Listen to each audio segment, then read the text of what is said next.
Ассаламу алейкум. Бұл видеода сіздермен көрпенің өлшемін қалай дұрыс шығаруға болатынын үйретеміз. Кеттік, біз көрпелігіміздің жан-жағына жиектерін өлшемін шығаруды бастаймыз. Біздегі стандарт көрпеміз 220 сантиметр, 80 сантиметр болады. Ол дайын ұзындық, бұл стандартный өлшем. Менің жаңағы мына жерде оюым бар, мына жақта құрақтарым бар. Осы дайын құрағымның ені 62 сантиметр шықты. Жаңа 5-6 жерден өлшеп шықтым. Егер кейбір жерде 63, кейбір жерде 63,5 болатын болса, онда ешқандай қиындығы жоқ. Сол жерден екі жақ шетінен 0,5-тен 1 сантиметрден қысқартып алсаңыз болады. Қай сан басым, сол санды алатын боласыз. Мысалға, 3 жерде 62, екі жерде 63, 63-те 2 болатын болса, сол жерлерді кішірейтіп жібересіз. Ешқандай қиындығы жоқ.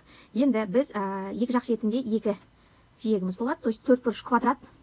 Осы квадратымыз көрпемізді жауып тұрады. Астында тура солай, және үстінде тура солай болады. Бұл жерді қалай есептейміз? Міне, мысал ретінде біздің мына еніміз 80 сантиметр болу керек дайын күйінде. Дайын күйінде 80 сантиметр болатын болса, осы 80 сантиметрден азайтамыз 62-ні, бұл болады 18 сантиметр. Бұл 18 сантиметрді біз екі жақ шетке бөлеміз. Яғни екі жақ шетіне тігуге болады. Тігу қажет болады. 18-ді 2-ге бөлеміз 9 сантиметр. То есть мына жақ шетіміздің өлшемі 9 сантиметр, мына жақ шетіміздің өлшемі 9 сантиметр. Осы жақ шетке ені 9 сантиметр болатындай ленталар, яғни жиектерін қиып аламыз. Ал ұзындығы 182, мынаның ұзындығы менде 182 сантиметр болып шықты. Маған қажеті 220 сантиметр, ол үшін мен не істеймін? 220 сантиметрден азайтамын 182 сантиметрді, тең болады менде 38. Осы 38-ді екі жақ шетіне бөлуім қажет. Оны бөлу үшін 2-ге бөлемін, бұл 19 шығады. 19 шықты. Енді осы каждый жақ шетіне, мына жақтың ені 19 сантиметр, және мына жақ шеттің ені 19 сантиметр болады. Енді мен мына ұзындықты қиып аламын. Міне. Бұл жерде бұл лентамыздың, мына лентаның өлшемі менде ені 9 сантиметр, ұзындығы 182 сантиметр. Мен сіздерге айтамын, сіз всегда плюс 5 сантиметр қосып алып отырасыз. Сіздің жаңаға қиып алған лентаңыз қысқа болып, оны қайтадан сөгітіп, жаңадан қиып жүргеннен гөрі лентаңыз 5 сантиметрге артық болып, сол лентаны қиып тастаған жеңіл болады. Сонымен тағы бір рет қайталаймын. Сіздің мына оң жақ шетке алатын лентаңыздың ені 9 сантиметр, именно мына жағы 9 сантиметр болып тұра береді, ал ұзындығына 5 сантиметр қосып аламыз. Еніміз 9 сантиметр, сонда ұзындығымыз 182 плюс 5, сонда болады 187 сантиметр аласыз. Артық болып, мына жақта артылып қалады 5 сантиметр, осы 5 сантиметрді қиып тастайсыз. Жетпей қалғаннан гөрі артылып қалған дұрыс. Енді біз мына екі жағында 9 сантиметрден енін алдық, ұзындығы 187 сантиметр қылдырып алдық. Енді біз екі жақ шетінің лентасына көшеміз. Бұл жерде еніміз 19 сантиметр болды. Мынаның ені, мінекей, мынаның ені 19 сантиметр, ал ұзындығын, мына жерде қосқан кезде барлығымыздікі 80 болды ғой. Осы 80-ге тағы да 5 сантиметр қосып аласыз. Яғни еніміз 19 сантиметр, ал ұзындығымыз 85 сантиметр етіп аласыз. Именно осы астыңғы лентаны. Бұл не үшін қажет? Дәл солай, сіз мына екі жақ шетін тігіп болдыңыз, кейін мына лентаны тіккен кезде, мына жақ шетінен сізде тағы да 5 сантиметр артылып шығады. Сіз осы жерді қиып тастайсыз. Не үшін? Кем болып қалғаннан артық болған дұрыс. Соны жиектерін тігуге көштік. Міне біз тура футон жіп алдық. Көрпеміздің түсімен бірден, міне біздің дайын құрағымыздың беті. Міне біздің жаңағы өлшеп алған лентамыз, бұл бізде ені 9 сантиметр, ұзындығы 187 сантиметр қылдырып алдым мен. Енді осы немізді, лентамызды, жиегімізді көрпеміздің бетіне қаратамыз да. На ширине лапки 5-7 мм қашықтықта тігіп шығамыз. Басы мен соңында закрепка беруді ұмытпаймыз. Бисмилла.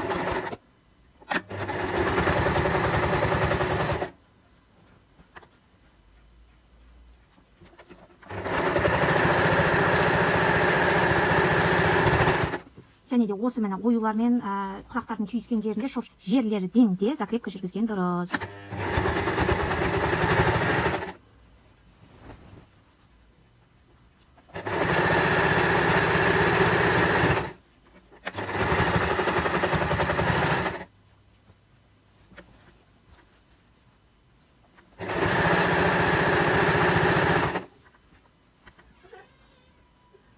Тура осылай соңына дейін тігіп шығамыз. Мінекей мен ұзындығымның жиектерін тігіп болдым. Міне бір жақ шеті, міне екінші жақ шеті. Енді осы енінің жиегін тігетін боламыз. жаңағы лентамыз 19 сантиметр ені, және де 87 сантиметр, 85 сантиметр ұзындығы. Бетіне ұштастырамыз. Басын закрепкадан бастаймыз.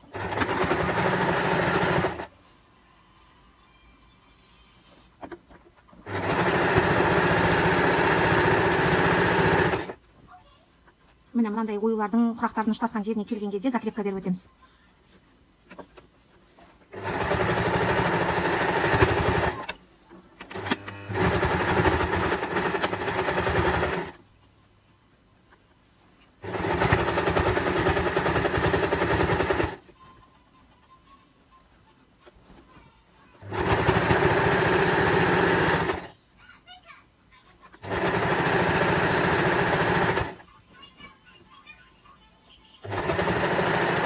Міне мен жаңағы айтып өткен 5 сантиметр артығымен аламыз деген өлшеміміз осы. Осы артық жерді қиып тастаймыз. Кем болғаннан гөрі артық болған дұрыс. Екінші жақ шетін тура осылай тігіп аламыз. Көрпеміздің беті дайын. Мен екі жақ шетіндегі жиектерін тіктім. Мына еніндегі жиектерін де тіктім. Беті дайын. Енді біз бұны астарын жақсылап тазалап алдық. Үтіктейміз. Одан кейін замок салып, уже астарын тігуге көшеміз, иншалла. Әдемі да? Кеттік. Астарын өлшеу үшін біздегі міне дайын көрпеміз полностью. Бұның өлшемі бізде 2,20-80 сантиметр. Мінекей, астарын тігу үшін біз не істейміз? Бізге ені 80 сантиметр, ал ұзындығы 2,20 сантиметрлік мата қажет болады. Біз бұл жерге замок орнататын боламыз. Осы 2,20-ны біз 3-тен 1-ін аламыз. Міне 3 бөлікке примерно приблизительно бөлсеңіз, сіздің замогыңыз міне бас жағына түсетін болады. Бұл не үшін? Көрпеңізді салу және орналастыру ыңғайлы болу үшін біз қалай істейміз? Ені 82 дейміз, плюс 2 сантиметр аламыз. Артығы болватса қиып тастаймыз. 82 сантиметр, ал ұзындығы 2,40 плюс мына жерге 20 сантиметрдей артық мата аламыз. Бұл не үшін? Мына жерде бізде замогымыз қалташа ретінде жүреді. Скрытый конверт ретінде. Осы жерге сізге 5 сантиметр кетеді. Бұның тігісіне 1 сантиметр кетеді, мына жақтың тігісіне 1 сантиметр кетеді, мына жақтың тігісіне 1 сантиметр, мына жақтың тігісіне 1 сантиметр. Және де сіздің көрпеңіз, расчетыңыз басқаша болып қалуы мүмкін. Так что қысқа болып, оны қиып басынан сөгітіп отырғанның орнына 20 сантиметр артық аласыз, артығын қиып тастайсыз, ол артық қалған мата босқа кетеді деп уайымдамаймыз, біз оны любой құраққа пайдалансақ болады. Сонымен біз 240-ты приблизительно 3-ке бөлеміз. Ол 80 сантиметр, қателеспесем. 80 сантиметр. Сонда егерде сізде бүтін полотно болатын болса, сіз осылай 240-ты алып, 80 сантиметр жерден бөлсеңіз болады просто. Ал егер жаңағы неңіз, полотноңыз, матаңыз бөлшек-бөлшек болатын болса, 80 сантиметрді бір бөлек, және 160 сантиметрді бір бөлек қиып алсаңыз болады. Арғарай біз қазір мен матамды қиып дайындап алып келемін, одан кейін замок орнату. Замок орнатқаннан кейін біз көрпеміздің беті мен астын қосатын боламыз. Міне мен көрпемнің астың бөлігін бөліп алдым. Бұл менде ені 80 сантиметр және ұзындығы 2,40 сантиметрлік мата. Мына жерде бізде астың ұзын бөлігі пока керек емес. Біз бірінші көрпеміздің қысқа бөлігіне 80 сантиметрлік жағына замогымызды орнататын боламыз.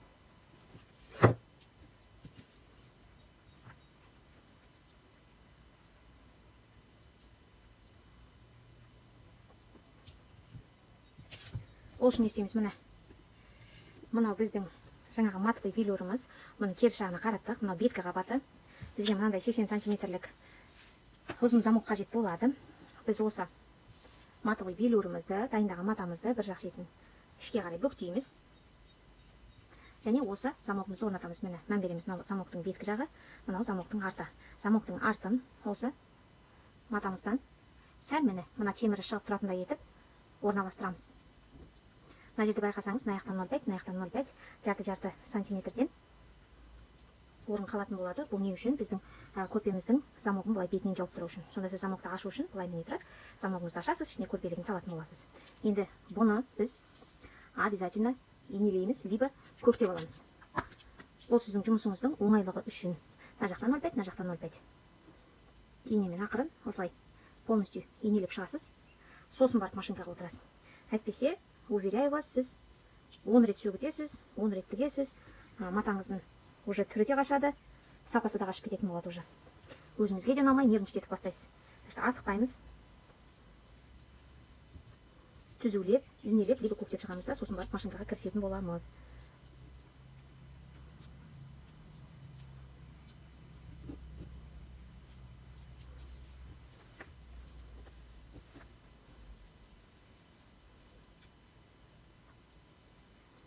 Міне мынау замоктың теріс жағы, шатасқаныңыздар. Әкше замоктарыңыз ашылмай қалады. Главное, асықпаймыз.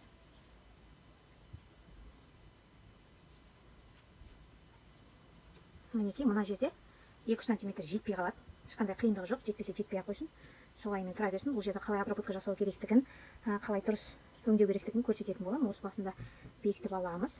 Сонымен қысқа жағына 80 сантиметрлік бөліп аламыз дедік қой. Сол жағына матаны бетіне қараттым, инелеп алдым. Мінекей, инелеп шықтым. Екі жақ шетіне де 5-5 мм-ден қашықтық қалдырып тұрдым. Мінекей, жан жағын барлығын инелеп алдық. Енді осы жерден тігіс жүргізетін боламыз мына жақтан. Мінекей біздің инелеп алған бөлігіміз, міне темірі 5 мм-ге жоғары қарай шығып тұр. Енді біз басынан бастаймыз да, лапкамызды қоямыз. Тура осы 5 мм-імізге дәл келіп тұр. Закрепкадан бастаймыз, как всегда.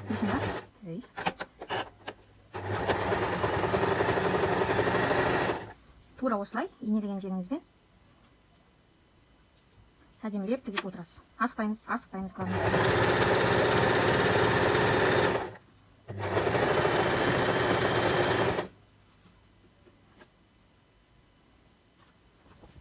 Көптеп алсаңыз тіптен жақсы болады.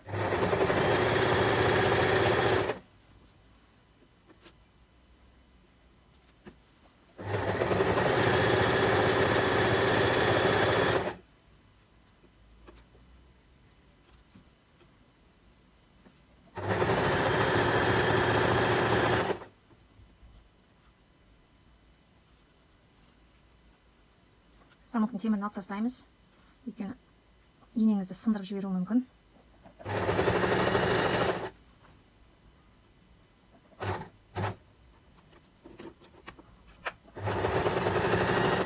Оны соңына келген кезде тоже закрепка беріп өтеміз.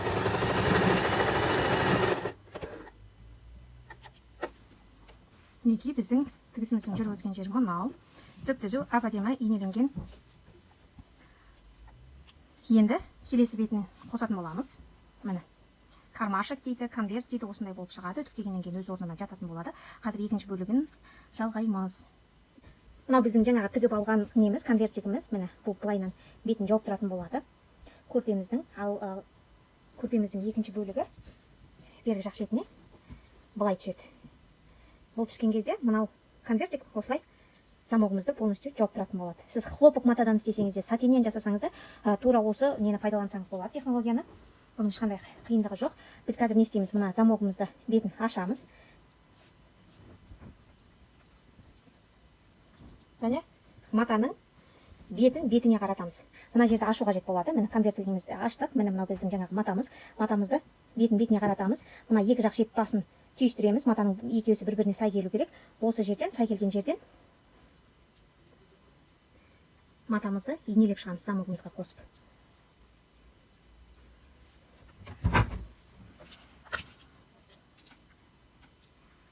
Мінекей.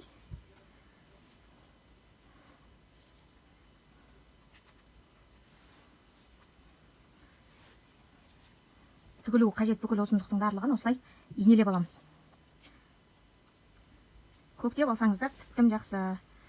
Матаңыз мүлдем жылжымайтын болады. Бірақ уже 3-4 көрпе тіккеннен кейін қарамай тіге беретін боласыздар. Иншалла.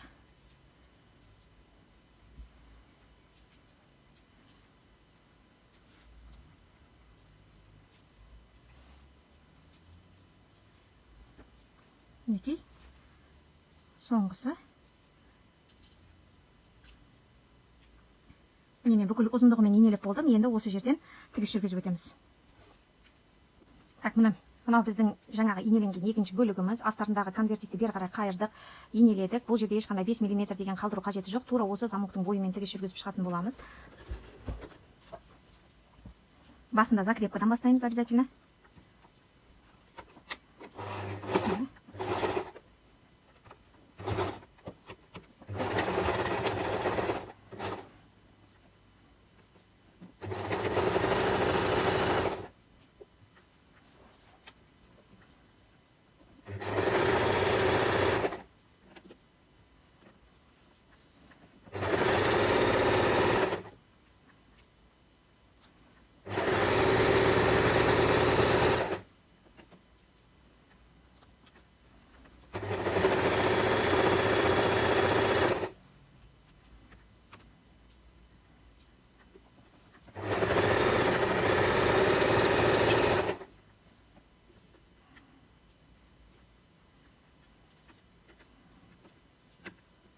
замогыңызды байқаңыз, инеңіз сындырып жібереді.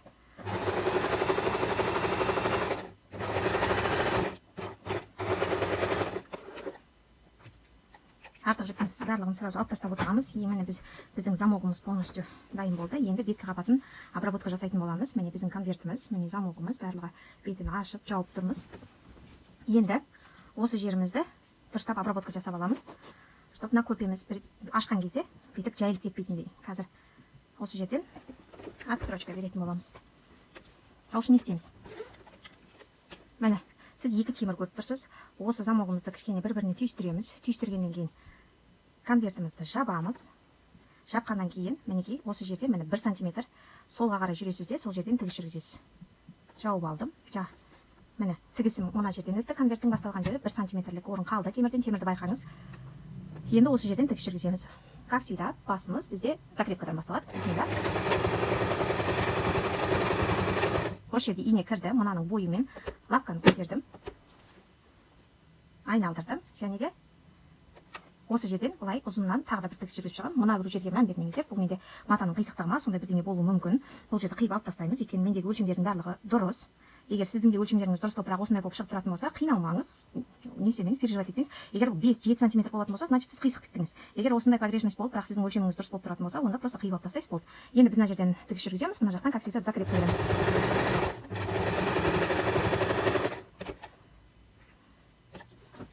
Мінекей.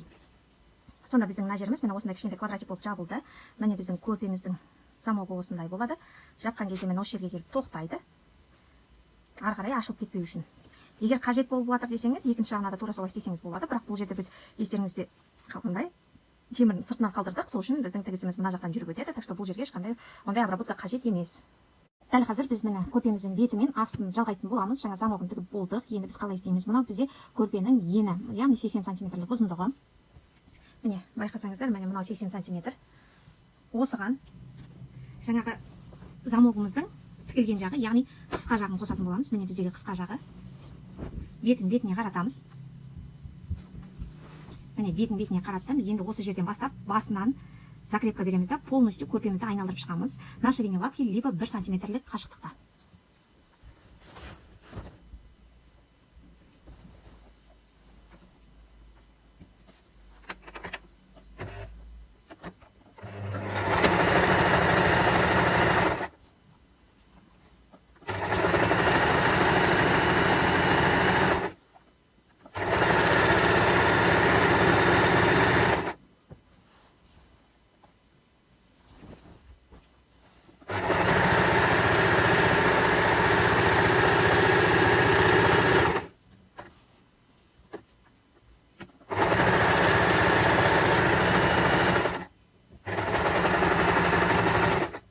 Тігістің басы мен соңында обязательно закрепка бересіз, көрпеңіз шашылып қалады депсі. Осы жерден міне енінен бітірдік, енді ұзындығына қарай көшеміз. Біз бірінші бастапқыдағы енін тігеміз, екі жақ ұзындығын тігеміз, сосын барып екінші еніне көшетін боламыз.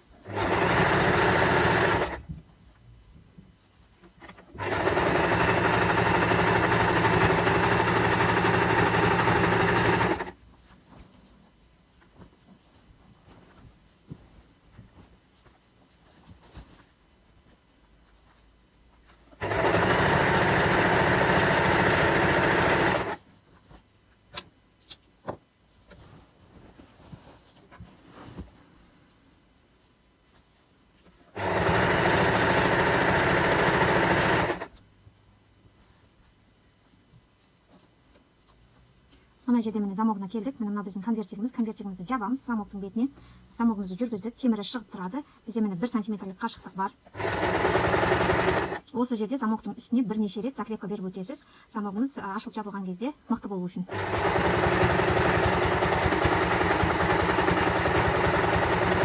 Осы жерде инелеріңіз сын қалмау үшін 100-дік либо 90-дық инені пайдаланатын болсаңыз өзіңізге ыңғайлы болады. Мына жердегі инені замокты қиып тастасаңыз болады, либо осылай қала беруіне де болады. Енді сіз не істейсіз? Тура осылай екі ұзындығын тігіп шығасыз да, соңғы еніне келесіз. Енді сол енін тігетін кезде сізге көрсететін боламын. Артық жерлерін қалай қиып алып тастаймыз, не істеу керектігін. Кеттік біз көрпелігіміздің жан-жағына жиектерін өлшемін шығаруды бастаймыз. Біздегі стандарт көрпеміз 220 сантиметр, 80 сантиметр болады. Ол дайын ұзындық, бұл стандартный өлшем. Менің жаңағы мына жерде оюым бар, мына жақта құрақтарым бар. Осы дайын құрағымның ені 62 сантиметр шықты. Жаңа 5-6 жерден өлшеп шықтым. Егер кейбір жерде 63, кейбір жерде 63-5 болатын болса, онда ешқандай қиындығы жоқ. Сол жерден екі жақ шетінен 0,5-тен 1 сантиметрден қысқартып алсаңыз болады. Қай сан басым, сол санды алатын боласыз. Мысалға 3 жерде 62, екі жерде 63, 63-те 2 болатын болса, сол жерлерді кішірейтіп жібересіз. Ешқандай қиындығы жоқ. Енді біз екі жақ шетінде екі жиегіміз болады. То есть 4 бұрыш квадрат. Осы квадратымыз көрпемізді жауып тұрады. Астында тура солай және үстінде тура солай болады. Бұл жерді қалай есептейміз? Міне, мысал ретінде біздің мына еніміз 80 сантиметр болу керек дайын күйінде. Дайын күйінде 80 сантиметр болатын болса, осы 80 сантиметрден азайтамыз 62-ні, бұл болады 18 сантиметр. Бұл 18 сантиметрді біз екі жақ шетке бөлеміз. Яғни екі жақ шетіне тігуге болады. Тігу қажет болады. 18-ді 2-ге бөлеміз 9 сантиметр. То есть мына жақ шетіміздің өлшемі 9 сантиметр, мына жақ шетіміздің өлшемі 9 сантиметр. Осы жақ шетке ені 9 сантиметр болатындай ленталар, яғни жиектерін қиып аламыз. Ал ұзындығы 182, мынаның ұзындығымен де 182 сантиметр болып шықты. Маған қажеті 220 сантиметр, ол үшін мен не істеймін? 220 сантиметрден азайтамын 182 сантиметрді, тең болады менде 38. Осы 38-ді екі жақ шетіне бөлуім қажет. Оны бөлу үшін 2-ге бөлемін, бұл 19 шығады. 19 шықты. Енді осы каждый жақ шетіне, мына жақтың ені 19 сантиметр, және мына жақ шеттің ені 19 сантиметр болады. Енді мен не істеймін? Ең бірінші, міне біз екі жақ шетін айналдырып тігіп алдық. Енді мынау бізде екінші ені, осы жерде артылған мата қалды. Дәл осы артылған матамызды тура осы өлшеммен үлкен столдың үстіне қойып, жайып, түзулеп, осы тігіспен қиып аласыздар. Осымен қиып алғаннан кейін бір тігіс жүргізесіздер, сонымен көрпемізді аударатын боламыз. Екінші ені артық матаның барлығын қиып алып тастадым. Енді тура осы жерден жаңа айналдырып тіккеніміз сияқты 1 сантиметр, либо 0,5, либо на ширине лапки аламыз да тігіс жүргізіп шығамыз. Сонымен біздің көрпеміз дайын. Закрепка беруді ұмытпаймыз.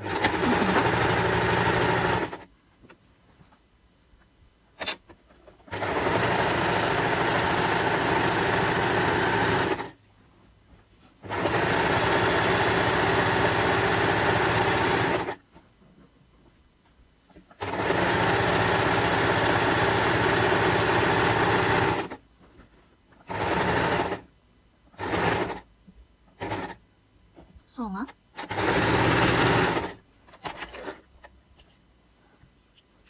Осымен біздің көрпеміз тамам. Енді біз екі жастығын тігетін боламыз. Бұйырса. Сонымен болдық, тоқтаймыз. Мінекей біздің 2,20-80 сантиметрлік төр көрпеміз толығымен дайын болды. Келесі видео бізде валик жастығы болады. Сол себепті каналға тіркеліп, колокольчик басуды ұмытпаңыз. Егер видео пайдалы болса, сізден лайк күтемін.